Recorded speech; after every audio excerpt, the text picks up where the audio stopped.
नमस्कार। आप देख रहे हैं पॉलिटिकल पंचायत। मैं हूं आपके साथ निखिल। जब से भारत के अंदर एसआईआर चालू हुआ है तब से एक राज्य के अंदर बहुत ही ज़्यादा गर्मा गर्मी देखने को मिली है। वो राज्य है पश्चिम बंगाल, जिसके अंदर अगले साल 2026 में चुनाव है। और अब भाजपा ने एसआईआर के ऊपर साथ में बंगाल के अंदर बहुत बड़े बड़े खुलासे किए हैं। खुलासे के अलावा ममता बनर्जी ने एक बहुत ही बड़ा बयान दिया है। अब वो बीजेपी के खुलासे क्या हैं और ममता बनर्जी ने क्या बयान दिया है, वो हम देखेंगे इस वीडियो में। तो सचिन जी, सबसे पहले आप बताइए कि जब से एसआईआर चालू हुआ है तब से बंगाल के अंदर इतना बवाल क्यों मचा हुआ है। देखो, एसआईआर सर्वे मतलब भाजपा ने जिस जिस जैसे ही शुरू किया, मतलब भाजपा ने चुनाव आयोग ने शुरू किया, लेकिन विपक्ष यही कह रहा है कि ये सिर्फ और सिर्फ पर्टिकुलर भारतीय जनता पार्टी का सर्वे है। और चुनाव आयोग को ममता बनर्जी तो यहाँ पर मतलब ऐसा मान चुके हैं कि ये भाजपा आयोग है। चुनाव आयोग नहीं, ये भाजपा आयोग है।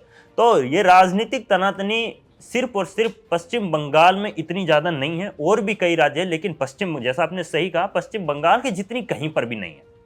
क्योंकि यहाँ कहीं ना कहीं जो घुसपैठिए वोटर्स हैं, जो भाजपा अक्सर आरोप लगाती है ममता बनर्जी के ऊपर, उनका भी इन्फ्लुएंस हो सकता है टीएमसी के ऊपर हो। क्योंकि जिस तरीके के ममता बनर्जी के बयान आते हैं तो उनमें ऐसा भी कभी कभी लगता है कि यार वो किसका बचाव कर रही है, किसका नहीं कर रही है। अब इस सर्वे से पहले बंगाल में, क्योंकि काफ़ी दिनों से ममता बनर्जी विरोध प्रदर्शन प्रदर्शन कर रही है, रैलियां निकाल रही है, और इस बीच बीजेपी के हैं अमित मालविया जी के हवाले से भाजपा ने कई सारे बड़े खुलासे किए हैं जो कि सियासी पाला पलट सकते हैं। मतलब जो सियासी बवाल उसको और ज्यादा गर्मा सकते हैं बंगाल में। यदि मैं कोट टू कोट बताऊं तो उनका ये कहना है कि पश्चिम बंगाल में मृत व्यक्तियों के नाम वोटर लिस्ट में जोड़े जा रहे हैं।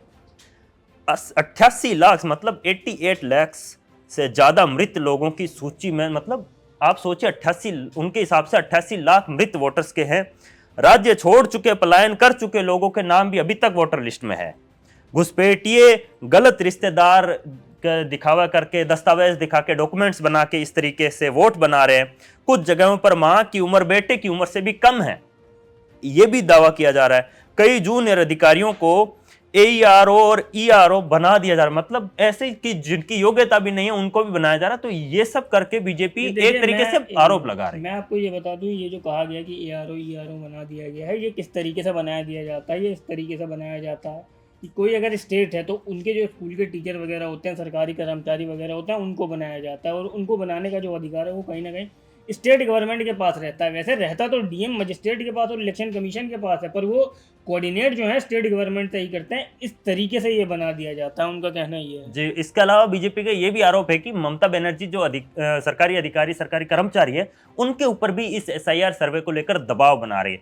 मानिए इन दबावों को भी हम साइड में हटा दें तो उनके, ममता बनर्जी के बयान भी आजकल बहुत ज़्यादा उग्र दिखाई देते हैं। उन्होंने जो रैलियां की है, उन रैलियों में ऐसा लगता है कि वे चेतावनी कम धमकी ज़्यादा दे रही है। क्योंकि उनका एक बयान को लेकर फिलहाल सबसे ज़्यादा चर्चा बनी हुई है, जो उन्होंने 1-2 दिन पहले किया है। उन्होंने कहा कि ये मतलब कि पूरे देश को उन्होंने इस तरीके से धमकी दी है। ममता बनर्जी का कहना है, यदि मैं कोट टू कोट बताऊं तो ममता बनर्जी ने हाल ही में बिहार में हुए चुनाव का उल्लेख किया, मतलब उनका भी जिक्र किया। और उन्होंने कहा कि बिहार के विपक्ष नेता बेचारे भाजपा के खेल में आ गए। ठीक है, हम उनका खेल समझते हैं, हम बंगाल में उनका खेल इस तरीके से नहीं चलने दे सकते। अगर बंगाल को छूने की भी कोशिश की तो पूरे देश को मैं हिलाकर रख दूंगी। मतलब आप इस बयान को किस तरीके से देखेंगे? ये क्या कोई चेतावनी है या कोई धमकी है, या फिर ये सिर्फ पर्टिकुलर भाजपा को टारगेट करके वो बोल रही है, या फिर सच में वो पूरे देश में मतलब कुछ कर सकती है? क्योंकि इनके इस तरीके के एक सीएम होने के नाते आप यदि ऐसा बयान दे रहे हो तो ये क्या दर्शाता है? ये तो ममता बनर्जी को ही पता चलेगा कि उन्होंने ये जो देश को हिलाने की बात कही है किस संदर्भ में कही है। क्योंकि बहुत मायने निकाले जा सकते हैं अलग तरीके से भी। उनका ये मतलब भी हो सकता है, क्या पता उन्होंने ये बोला हो कि हम सरकार के खिलाफ कोई आंदोलन खड़ा करेंगे, प्रोटेस्ट करेंगे। हम जरूरी नहीं है कि हम गलती संदर्भ में लें। नहीं, अच्छा, इसके अलावा ममता बनर्जी और भी थी क्या हमले कर? यदि मैं उनके एक और बयान की बात करूं तो ममता ने शरणार्थी महुआ जो ये है मतुआ समुदाय जो है, इनके लोगों के लिए भी एकदम पूरा समर्थन दिखाया है। और उन्होंने कहा है कि मैं उनके नाम की सूची, जो मतदाता सूची में उनका नाम है, वो हटने नहीं दूंगी। ठीक है, वो भी नहीं हटने दूंगी। और ममता का यह कहना है कि अगर बांग्लादेशी समस्या है, मतलब बांग्लादेशी घुसपैठिए यदि समस्या है, तो फिर मध्य प्रदेश और उत्तर प्रदेश में सर्वे क्यों हो रहे हैं? तो इसमें क्या ममता बनर्जी ये कहना चाह रही है कि सच में बांग्लादेशी घुसपैठिए बंगाल में हैं और वोट डाल रहे हैं? अब ममता बनर्जी का क्या कहना है, ये तो खैर ममता बनर्जी ही जाने है। सही बात है, एसआईआर हमारे देश में 12 राज्यों में हो रहा है और एसआईआर लगातार विवाद में है। विवाद में इसलिए क्योंकि कई बीएलओ ने आरोप लगाया है कि उनके ऊपर प्रेशर बनाया जा रहा है, कईयों ने आत्महत्या भी की है। नहीं, विपक्ष भी बंगाल इसमें बटा हुआ है कहीं ना कहीं। बंगाल के अंदर अब काफ़ी ज़्यादा ममता बनर्जी एग्रेसिव हैं एसआईआर को लेकर। अब आने वाले वक्त में क्या होता है बंगाल के अंदर, ये तो वक्त ही बताएगा। बाकी अब तमाम ऐसी राजनीतिक खबरों के लिए पॉलिटिकल पंचायत को सब्सक्राइब करना ना भूलें।